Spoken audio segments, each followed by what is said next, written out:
जय हिंद दोस्तों। तो आप लोगों ने कभी सोचा है कि एक चोर हो वो लाइट की स्पीड से दौड़ रहा हो, ठीक है, और जो आपका पुलिस है वो भी लाइट की स्पीड से दौड़ रहा हो, तो इसमें क्या होगा? जो चोर है, मतलब जो चोर को है पुलिस कभी पकड़ पाएगा क्या? ऐसा कुछ हो सकता है? ऐसे सवाल आपके दिमाग में आए कि नहीं? मुझे आशा है जो क्यूरियस लोग हैं उनके दिमाग में जरूर आएंगे। अब आप कहोगे आज ये एकदम अलग ऐसी बात क्यों की? क्योंकि हमने अपना जो कॉन्सेप्ट रखा है जरा हट के, उसमें हम ऐसे ही सवालों के आंसर्स देते हैं, ऐसे ही अच्छे टॉपिक उठाते हैं। जैसे जीरो फैक्टोरियल की वैल्यू 1 क्यों होती है, ब्लैक होल क्या होता है, ये सब हम पहले कवर कर चुके हैं। और हमने चंद्रयान के बारे में भी पढ़ा, चंद्रयान कैसे लॉन्च हुआ, कैसे उसकी ट्रेजेक्ट्री थी, कैसे वो मून के पास गया, कैसे उसने लैंड किया, ये सब किया। वैसे आज का हमारा जो टॉपिक है वो रिलेटिविटी है, ठीक है। अब रिलेटिविटी समझना है अगर, तो उसकी हम भूमिका पहले बनाएंगे कि रिलेटिविटी की ज़रूरत ही क्यों पड़ी, रिलेटिविटी की ज़रूरत ही क्यों पड़ी, ठीक है। अभी जो हमने अभी बात की कि आपका जो है चोर दौड़ रहा है लाइट की स्पीड से, और जो आपका पुलिस है उसके पीछे लगी हुई लाइट की स्पीड से, वो कभी मिल पाएंगे? इसका जवाब इतना सीधा तो है ही नहीं कि मैं कह दूँ हाँ मिल पाएंगे या फिर नहीं मिल पाएंगे। इसके लिए हमको समझना पड़ेगा रिलेटिविटी की बहुत मेन चीज़। जैसे आपके साइंटिस्ट हुए माइकल फैराडे, ठीक है, आपके हुए माइकल फैराडे, ये 1831 की हम बात कर रहे हैं, ठीक है। माइकल फैराडे जो थे उन्होंने बहुत अच्छा इलेक्ट्रोडायनेमिक्स को लेके, इलेक्ट्रोडायनेमिक्स में उन्होंने बहुत सारा योगदान दिया। 1831 की बात चल रही है, ठीक है। वहाँ पर उनको नॉलेज बहुत थी, लेकिन बात क्या था, उन्होंने कभी फॉर्मल स्कूलिंग नहीं की, उन्होंने कभी फॉर्मल स्कूलिंग नहीं की। इसलिए माइकल फैराडे अपने जो उन्होंने कॉन्सेप्ट बनाए, थ्योरी बनाई, उनकी मैथमेटिकली चीज़ें वो अच्छे से नहीं डेराइव कर पाए। इसी में एक फ्रेम में आते हैं आपके, इनके बाद एक फ्रेम में साइंटिस्ट आते हैं ना, जिनका ये सब जो माइकल फैराडे ने किया ये 1819 में किया, और 1831 में जेम्स क्लर्क मैक्सवेल आते हैं जो बहुत फेमस साइंटिस्ट है। इनके बारे में कहा जाता है जो आपका साइंटिस्ट है जिसने न्यूटन को चैलेंज किया। सबसे पहले आइंस्टीन ने न्यूटन को चैलेंज नहीं किया, किसने चैलेंज किया? आपके जेम्स क्लर्क मैक्सवेल ने। इन्होंने कहा जो दुनिया है, अभी देखो वो आपके दिमाग में अगर वो लाइट चोर वाली बात चल रही है तो उसमें हम आएंगे, लेकिन भूमिका तो समझो पहले क्या हम बात करने वाले। रिलेटिविटी क्या है ये सीधा बता दे जाके कि टाइम डायलेशन और आपका लेंथ कॉन्ट्रैक्शन बता दें। सारे जो टीचर वो आपको ये बता देंगे, सारे जो आपके क्रिएटर हैं ये बता देंगे, लेकिन हम आपको एक एक चीज़ अच्छे से समझाना चाहते हैं, ठीक है। अगर किसी को ज़्यादा तेज लग रहा है तो स्लो करके देख सकता है, और किसी को बहुत स्लो लग रहा है तो स्पीड बढ़ा भी सकता है। आप अपनी सुविधा के अनुसार, यूट्यूब आपका ऐसा प्लेटफॉर्म है उसमें कुछ भी कर सकते हैं। कभी कभार ऐसा भी होता है कि अगर हम कुछ ऐसा कोई अच्छा टॉपिक बता रहे हो तो जोश अपने अंदर से आ जाता है। और मैं तो फिजिक्स का मतलब समझ लो एकदम फेवरेट सब्जेक्ट हमेशा से रहा है, जो आपका यूनिवर्स है, कॉस्मोस है वगैरह, ठीक है। एक सीरीज भी जैसे आती थी, आप सब जानते होंगे, कॉस्मोस, उसमें बताते थे कि ब्रह्मांड इतना बड़ा है ना, ब्रह्मांड इतना बड़ा, उसमें हम छोटे से कण हैं। ये सब चीज़ें हुई हैं कि नहीं? उसी मतलब इतने बड़े ब्रह्मांड का ही एक टॉपिक है रिलेटिविटी। रिलेटिविटी जो है ये सबसे पहले जो चमकी थी किसी के मन में, तो वो कौन थे? आपके जेम्स क्लर्क मैक्सवेल। अब उनके दिमाग में चमकी कैसे? उन्होंने अपनी चार वो दी थी, आपकी चार जो फॉर्मूले दिए थे, जो बहुत फेमस इलेक्ट्रोडायनेमिक और मैग्नेटिज्म सबको कवर करते ना। ये चार फॉर्मूले जो थे ये एकदम अलग थे, एकदम समझ लो रिवोल्यूशन ला चुके थे। और इनकी जो क्लासिकल मैकेनिक्स थी न्यूटन की, उसको ये थोड़ा सा अलग, मतलब एकदम हटाते भी थे, ठीक है। मतलब जो न्यूटन थे उनका कहने का मतलब था कि जो टाइम है वो कांस्टेंट है, उनका कहने का मतलब था। उनका कहने का मतलब था जो टाइम है वो एब्सोल्यूट है। उनका कहने का मतलब था कि भाई साहब जो आपका फोर्थ डायमेंशन है, जो टाइम है वो कांस्टेंट है, उसमें कोई फेर बदल नहीं हो सकता। लेकिन ये सब चीज़ें चैलेंज की गई, ये सब चीज़ें बदली गई। आपकी जेम्स क्लर्क ने इसमें बहुत बड़ा योगदान दिया अपनी चारों थ्योरम की वजह से, और उन्होंने मतलब इसमें आगे बहुत काम किया। उसी को कंटिन्यूटी करते हुए, उसी को कंटिन्यू करते हुए आप क्या आए, देखो इसमें टाइम जंप लंबा लंबा हो सकता है। इसी में आपके आगे आगे आपके एल्बर्ट आइंस्टाइन, जिनका दिमाग आप जानते हो कितना था, 160 उनका आईक्यू था। उन्होंने बहुत सारी चीज़ें इसमें बताई, ठीक है। टाइम डायलेशन का देखो, लेंथ कॉन्ट्रैक्शन का जो कॉन्सेप्ट था वो आ चुका था कि लेंथ जो है आपकी कॉन्ट्रैक्ट कर जाएगी। अब देखो इसमें हम एग्जाम्पल देने वाले, मान लो आप जो है एक गाड़ी में बैठे हो, उसकी स्पीड है 200 किलोमीटर पर आवर, ठीक है। और सुनो, और आप एक पत्थर उसको ऊपर से फेंक रहे हो, ठीक है। उसके ऊपर से आपने पत्थर फेंका, उसकी स्पीड हो गई 50 किलोमीटर पर आवर, तो टोटल पत्थर की स्पीड कितनी हो गई? वो आपकी जो स्पीड हो जाएगी 250 किलोमीटर पर आवर, यानी कि 250 किलोमीटर पर आवर। ऐसा तो हुआ। ऐसे ही हम कहते, मान लो आप स्पीड में चल रहे हो 200 किलोमीटर पर आवर की ट्रेन से, और उसमें आपने बल्ब आपने अपनी टॉर्च को खोल दिया, उसके अंदर जो पार्टिकल होते हैं वो फोटॉन्स होते हैं, उनकी स्पीड जो होती है लाइट की स्पीड के बराबर होती है। ऐसा है कि नहीं? बिल्कुल ठीक है। तो इसका मतलब तो यही है कि जो लाइट की स्पीड है और प्लस 200 मतलब 200 किलोमीटर पर आवर भी उसमें ऐड हो जाए, मतलब जो स्पीड है वो लाइट की स्पीड से ज़्यादा हो गई। और यहाँ पर अगर ऐसी बात हो जाए तो समझ लो जो साइंस है पूरी धरी की धरी रह जाएगी भाई, क्योंकि अभी तक आप लोगों ने पढ़ा होगा, जितने भी क्यूरियस बंदे हैं वो जानते हैं कि लाइट से ज़्यादा तेज तो आज तक कुछ खोजा ही नहीं गया। ठीक है, मतलब अभी तक यही नॉर्मली मोटा मोटा मानते हैं कि लाइट से तेज तो कुछ है ही नहीं। लेकिन अगर ऐसा हो जाता तो इसमें आपका जो है लाइट की स्पीड से ज़्यादा कोई चीज़ हो गई, ऐसा कैसे हो गया? तो इसी में कॉन्सेप्ट आता है लेंथ कॉन्ट्रैक्शन का और आपके टाइम डायलेशन का। अब ये दो चीज़ें जो हैं, यही दो चीज़ें जो हैं स्पेशल रिलेटिविटी थ्योरी के अंदर आती हैं। ये बहुत मेन चीज़ है, स्पेशल रिलेटिविटी थ्योरी यही बताती है कि जब आप बहुत स्पीड से चलते हो तो आपका क्या होता है, लेंथ कॉन्ट्रैक्शन हो जाता है, टाइम डायलेशन हो जाता है। आप स्पीड ऑफ लाइट से ज़्यादा तेज चल रहे हो, ऐसा दिखेगा ही नहीं कभी। क्यों ऐसा? इसलिए नहीं कभी दिखेगा क्योंकि समझना अच्छे से बात, यहाँ पर टाइम डायलेशन का कॉन्सेप्ट आ जाता है, टाइम कम धीरे काम चलने लगता है। इसीलिए तो हम लोग अंतरिक्ष में जाते हैं या हमारी सैटेलाइट होती है वो एटॉमिक क्लॉक का यूज़ करती है। अब ये एटॉमिक क्लॉक क्या है, ये सब आप लोग अगर आपको उसमें इंटरेस्ट आएगा, अगर ये वीडियो सब ज़्यादा तक हमारी जो हुई शेयर हुई तो हम ऐसे कॉन्सेप्ट और बनाते रहेंगे। ठीक है, अभी देखो रिलेटिविटी को बहुत गहराइयों से भी समझना है। ठीक है, आप भी समझ सकते हो, ये आज हम थोड़ा ओवरव्यू की बात कर रहे हैं, उसमें किस साइंटिस्ट का क्या क्या योगदान हुआ ये सब हम लोग आगे पढ़ेंगे। ठीक है, अब देखो एक इसी चीज़ में जो आपकी रिलेटिविटी है इसमें एक चीज़ चल रही थी कि मतलब ये जो है पूरा यूनिवर्स ये कैसे बना है। तो एक समय एक थ्योरी चली थी ईथर की, बहुत लोगों ने सुना होगा। तो ज़्यादातर जो साइंटिस्ट थे वो ईथर के ऊपर बिलीव करते थे। ठीक है,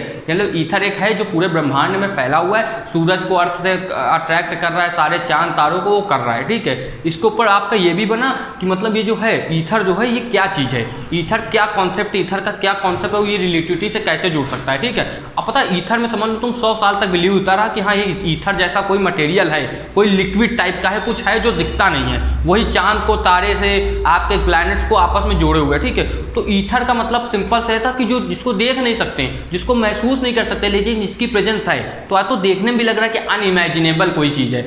इसमें क्या हुआ, माइकल और मोल्सन, माइकलसन और मोर्ले एक्सपेरिमेंट, इन दोनों अलग अलग साइंटिस्ट हैं, माइकलसन और मोर्ले, दोनों ने क्या किया, आपका एक्सपेरिमेंट किया। और एक्सपेरिमेंट में देखा कि मतलब ईथर, एक्सपेरिमेंट कैसे किया था, देखो मान लो आपका जो है एक कहीं एक पॉइंट ले लिया अर्थ से, ठीक है, और एक स्टार कॉन्स्टिलेशन को ले लिया और देखा कि इसमें कुछ चेंजमेंट हो रहा है। तो उनको चेंजमेंट दिखा, मतलब क्या हुआ, जो एलाइनेशन है, जो रिलेटिव मोशन है, वो लोग नहीं देख पाए अर्थ का, किसके, स्टार कॉन्स्टिलेशन के साथ। तो ऐसे कुछ एक्सपेरिमेंट हुए जहाँ से पता चला कि ईथर जो है सही नहीं है। ठीक है, और सुनो, ईथर कहते हैं कि पूरे ये आपके आसपास पूरा ईथर फैला हुआ है। ये 1800 से लेकर 1900 की थ्योरी चल रही है, अभी ईथर का बिल्कुल कॉन्सेप्ट नहीं है। लेकिन तब क्या बातें चलती थी, अरे 1900 तक तो क्वांटम मैकेनिक्स भी नहीं पता थी क्या होती है। तो उस समय आप क्या सोच सकते हो, साइंटिस्ट के दिमाग में जो आएगा, फराडे 1831 में रॉयल सोसाइटी के बहुत बड़े मेंबर थे, भले उन्होंने फॉर्मल स्कूलिंग नहीं ली थी, लेकिन उन सबके जो लॉज थे वो लिए जाते थे ना। माइकल फराडे के काफ़ी लॉज हैं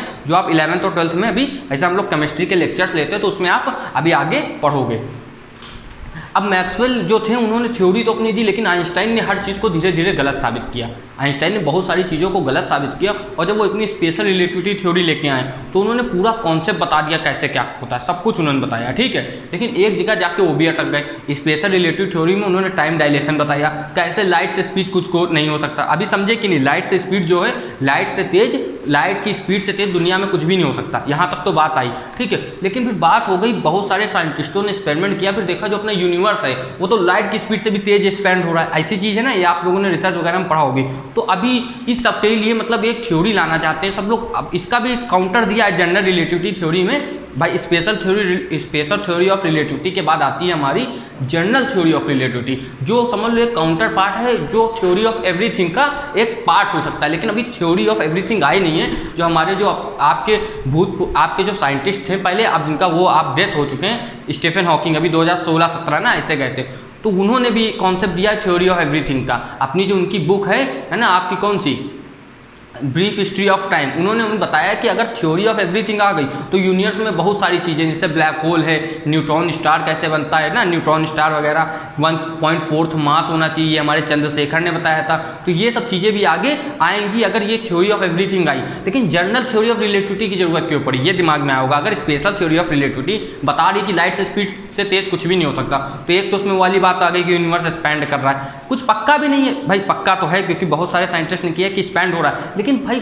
तुम ये समझो, तुम किसी चीज़ के अंदर है कि उसके बारे में इतना कैसे बता सकते हो। हम लोग ने अपनी अर्थ में 95% जो वाटर है, मतलब जो आपकी जो ओशंस उनको हमने एक्सप्लोर नहीं किया है, और आप कहना चाहते हो कि हम वास्ट जो हमारा जो है वास्ट आपका पूरा यूनिवर्स उसको एक्सप्लोर कर लेंगे, तो थोड़ी सी मनगढ़ंत कहानी लगती ना कि मतलब ऐसा कैसे हो सकता, मतलब आप एक कमरे में बंद हो, आप कमरे की बाहर की बातें कर रहे हो। तो इसलिए जो एक्सपेंडिंग थ्योरी है इसके ऊपर आप बिलीव भी नहीं कर सकते हो। अच्छा, एक कभी दिमाग में मन में बात नहीं आई, अगर हमारा यूनिवर्स एक्सपैंड ही कर रहा है, अगर अपना यूनिवर्स एक्सपैंड ही कर रहा है, तो एंड्रोमेडा गैलेक्सी क्यों धरती से टकराना चाहती है? ऐसा दिमाग में कभी आया है? इसका आंसर आप लोग देना। तो इसलिए तो सारी चीज़ें जो है वो सर्टेन नहीं है ना। ऐसा आपके जो है पॉली साइंटिस्ट उन्होंने भी कहा है कि जो दो पार्टिकल हैं वो कभी एक लाइन में नहीं रह सकते, क्वांटम में चारों जो क्वांटम पार्टिकल्स हैं वो एक जैसे नहीं रह सकते। ये सब पता है, क्वांटम भी जो है वो थ्योरी ऑफ रिलेटिविटी से ही रिलेटेड है थोड़ी सी। अब जनरल की जो हम बात कर रहे थे कि जनरल थ्योरी ऑफ रिलेटिविटी की जरूरत क्यों पड़ी।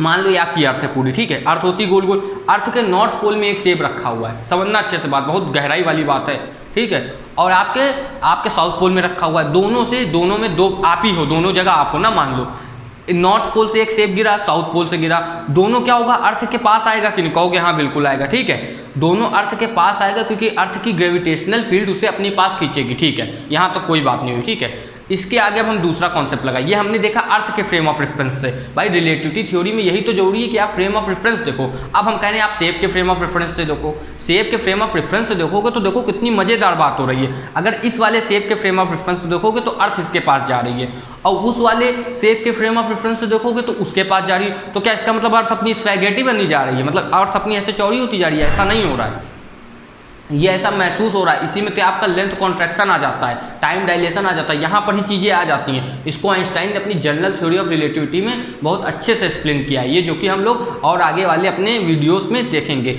आज आप समझ लो जो हम यहाँ पर आज हमने जो इतनी बातें की हैं, ये मोटा मोटी जो है आपका क्या है, पूरा ओवरव्यू टाइप का दिया हुआ है, ठीक है। आप देखना जनरल थ्योरी ऑफ रिलेटिविटी जो है उसको अगर मतलब अच्छे से समझना, पहले तो अभी तक कोई अच्छे से समझ नहीं पाया, ऐसा मुझे लगता है, ठीक है, लेकिन अच्छे से समझना है तो आपको पूरी हिस्ट्री और पूरी, अगर आप ऐसा चाहोगे, अभी हमने केवल ओवरव्यू दिया है एक हिसाब से देखा जाए, लेकिन आप मोटा मोटी जाने हो कि जनरल थ्योरी ऑफ रिलेटिविटी क्या है और स्पेशल थ्योरी ऑफ रिलेटिविटी क्या है, लेंथ कॉन्ट्रैक्शन क्या है, टाइम डायलेशन क्या है, ये सब चीज़ें जाने होंगे। लेकिन अगर ब्रीफ आपको समझना है कि सब चीज़ें क्या हैं, अच्छे से समझना है, तो इनके डिटेल्ड वीडियो लेक्चर्स हो सकते हैं ना, 7-8 वीडियो की सीरीज हो सकती है, ऐसी भी बातें। लेकिन अगर आपको नॉर्मली आज थोड़ा बहुत समझ में आया हो तो आप हमें बताना जरूर कि आपको क्या समझ में आया स्पेशल रिलेटिविटी थ्योरी के बारे में, जनरल थ्योरी ऑफ रिलेटिविटी के बारे में, आपको इस सब हमें बताना है अच्छे से, ठीक है। अगर ये आपको अच्छा लगा है लेक्चर तो आप हमको बताइए, हम ऐसे और बनाएंगे, ठीक है, और आपको अच्छे से बताएंगे। जैसे आज हमने थ्योरी ऑफ रिलेटिविटी का ओवरव्यू लिया, इसको बहुत डिटेल में करेंगे। अभी तो मैंने बस इधर उधर की आपको बातें बताई, बहुत लोगों का इंटरेस्ट आ गया होगा इसमें, लेकिन और ज़्यादा इंटरेस्ट चाहिए, एक एक चीज़ डिटेल में चाहिए कि माइकल फैराडे ने कैसे क्या काम किए, आपके जो है जेम्स क्लर्क मैक्सवेल ने कैसे सारे काम किए, चारों इक्वेशन कैसे दी, ये सब आप बताना तो हम उसको करेंगे अच्छे से, ठीक है। देखो अभी हमारे पास पूरा ऐसा सेटअप नहीं है कि आपको हम अच्छे से एनिमेशन वगैरह से दिखाएं, लेकिन देखो जो नॉलेज है वो शालीनता से साधारण तरीके से भी बटोरी जा सकती है। अगर हम दोनों फेस टू फेस बात कर रहे हैं तो इसमें ऐसा नहीं है कि आपकी जो एकाग्रता है, जो कंसंट्रेशन है वो हाई रहना चाहिए, ठीक है। एनिमेशन वगैरह से भी आप चीज़ें सीख सकते हो, लेकिन फेस टू फेस बात करके अच्छे से समझ के एक दूसरों के विचारों को देख के समझना, ऐसे भी अगर जो समझ सकता है उसके अंदर क्या होगा। जैसे हमारे निकोला टेस्ला थे, आप सब जानते हो, जो निकोला टेस्ला थे वो चीज़ें इमेजिन करते थे, उनकी चीज़ें जो थी वो इमेजिन करते थे, उनके हाथ में कहो तो इलेक्ट्रोमैग्नेटिक वेव्स चल रही हैं, ये सब चीज़ें हो रही हैं, ठीक है, मैग्नेटिक वेव चल रही हैं, इलेक्ट्रो आपके लॉरेंस फोर्स जिसको कहते हैं, समझ रहे हो, जब इलेक्ट्रिक फील्ड और मैग्नेटिक फील्ड मिल जाती हैं, इलेक्ट्रोमैग्नेटिक वेव्स के बारे में जो हमारे जेम्स क्लर्क मैक्सवेल ने बताया, ये सब चीज़ें उनके दिमाग में चलती थी, समझ रहे हो, दिमाग में, मतलब वो उनके आसपास चीज़ें बनती थी। जैसे आप देखते हो कि इसमें मार्वल की मूवी जो है टोनी स्टार्क वगैरह जो बनाते हैं, है ना, आयरन मैन सब जानते होंगे, मतलब मैं तो फैन ही हूँ बिल्कुल, क्योंकि भाई ये इनोवेशन वाली मूवी, उसने आप देख लो वो बंदा ऐसा है जिसने पूरा इनोवेशन के ऊपर अपनी चीज़ रखी, पहले मूवी से लास्ट मूवी एंड गेम तक उसने केवल अपने आप को इनोवेट किया है, उसने आपको हमेशा अपग्रेड किया है। तो ऐसी चीज़ें जो हैं, जैसे मतलब उसमें दिखाया नहीं लेकिन गया है कि कैसे चीज़ें जो हैं वो, मतलब आप देखोगे हाथ करता है, उनते जाता है, ऐसे नया आइटम ढूंढ लेता है करके, लेकिन असलियत में चीज़ें इतनी आसान कहाँ होती हैं ना। लेकिन जो आपके निकोला टेस्ला थे उनके साथ ऐसा था कि वो इमेजिन करते थे, उनके सामने चीज़ें बनने लगती थी, इसलिए उन्होंने बहुत सारी चीज़ें बनाई हैं। जैसे निकोला टेस्ला ही ने आपके AC दिया है, और आप समझ लो भाई क्रेडिट लोग ले जाते हैं, वो उनके पास इतना पैसा नहीं था तो काफ़ी चीज़ें उनसे थॉमस अल्वा एडिसन ने चुराई हैं, ऐसा भी भाई माना जाता है, मतलब माना क्या जाता है, मुझे तो लगता है कि ये सच्ची है। निकोला टेस्ला जो है वो बहुत अंडररेटेड जो हैं आपके वो रहे, क्या रहे, साइंटिस्ट रहे, बहुत अंडररेटेड रहे और काफ़ी मतलब समझ लो बिना कुछ ज़्यादा रिकॉग्निशन लिए हुए वो अपने क्या कहते हैं उनकी डेथ हो गई। लेकिन अब लोग जानते हैं कि उन्होंने क्या क्या दिया, AC करंट दिया हमारे सब पूरे विश्व को, ठीक है। जो हमारे वायरलेस कम्युनिकेशन है वो भी कहीं ना कहीं वो दे देते हैं अगर ज़्यादातर लेते हैं ना, लेकिन मेन जो वायरलेस कम्युनिकेशन है वो भारत से आई है, आप जानते होंगे। और जो फाइबर वगैरह है वो भी हमारे भारत के किसी साइंटिस्ट ने बनाई थी, तो भारत भी किसी चीज़ों में पीछे नहीं है, ठीक है। तो मैं बस आपका साइंटिफिक टेम्परामेंट बढ़ाने के लिए, भाई हम लोग साइंस के लेक्चर्स वगैरह 9th 10th 11th 12th तो पढ़ते ही हैं, लेकिन साइंस टेम्परामेंट बढ़ाने के लिए कुछ नई चीज़ें सीखने के लिए ऐसे लेक्चर्स भी लाने वाला हूं। जैसे आज ये चौथा होगा, इससे पहले हमने ब्लैक होल के बारे में पढ़ा, हमने किसके चंद्रयान के बारे में पढ़ा, हमने किसके बारे में पढ़ा, आपके ब्लैक होल चंद्रयान, और हमने और बाकी बहुत सारी चीज़ों के बारे में बात करेंगे। जरा हटके सीरीज़ का नाम है, मतलब इसमें अलग बात करेंगे, आपके सिलेबस से हटके करेंगे लेकिन इंटरेस्ट वाली बातें करेंगे जिससे आपको भयंकर मजा आए, बिल्कुल ठीक है। तो आज जैसे हमने रिलेटिविटी और आपकी किसकी स्पेशल और जनरल की थोड़ी ओवरव्यू की बात करी, इसमें इस डिटेल लेक्चर अगर आपको चाहिए तो वो प्रॉब्लली हम कल परसों में अच्छे से निकालेंगे, ठीक है। अच्छे से ऐसे ही बात करेंगे, फेस टू फेस बातें होंगी, एक एक चीज़ को एक्सप्लेन किया जाएगा, बहुत डिटेल में किया जाएगा। आज तो केवल भूमिका बनाई है, अच्छे से समझाया है आपको, भूमिका मतलब अच्छे से समझाया कि कैसे, इतनी आसान नहीं थी कि आइंस्टाइन ने थ्योरी ऑफ रिलेटिविटी बना दी। और एक फन फैक्ट आपको पता है, लास्ट में जाते जाते बताएंगे, जो फोटो इलेक्ट्रिक इफेक्ट था, ठीक है, क्वांटम मैकेनिक्स में, मतलब फोटो इलेक्ट्रिक इफेक्ट के लिए मेन उनको मिला था नोबेल प्राइज, ना कि जनरल थ्योरी ऑफ रिलेटिविटी और आपकी स्पेशल थ्योरी ऑफ रिलेटिविटी के लिए। तो आज के लिए इतना ही, आपको करना है पढ़ाई करते रहना है और ऐसे इंटरेस्टिंग वीडियो को आपको शेयर करना है। जो आपके क्यूरियस फ्रेंड्स हैं या फिर आपकी जो क्या कहते हैं फ्रेंड्स वगैरह हैं, जो भी हैं, अगर कोई लड़का देख रहा है, लड़की देख रहा है, तो अपनी फ्रेंड्स वगैरह को शेयर करें ना। कोई छोटा बच्चा भी देख रहा है जिसको बहुत ज़्यादा इंटरेस्ट है, 10 11 12 साल का, तो आप बहुत सही हो, क्योंकि साइंस ही है, जो फिजिक्स ही है जो दुनिया को एक्सप्लेन कर सकती है। साइंस में इतनी सारी चीज़ें हैं, जो सुप्रीम पावर है वो भी साइंस की मदद से ही आपको मतलब आप पा सकते हो उसको। सही बात है कि नहीं? बिल्कुल। इसी के साथ आप क्या करोगे, पढ़ाई करते रहोगे और ऐसे अच्छे वीडियोस के लिए हमारे चैनल को लाइक शेयर सब्सक्राइब करना। जय हिंद,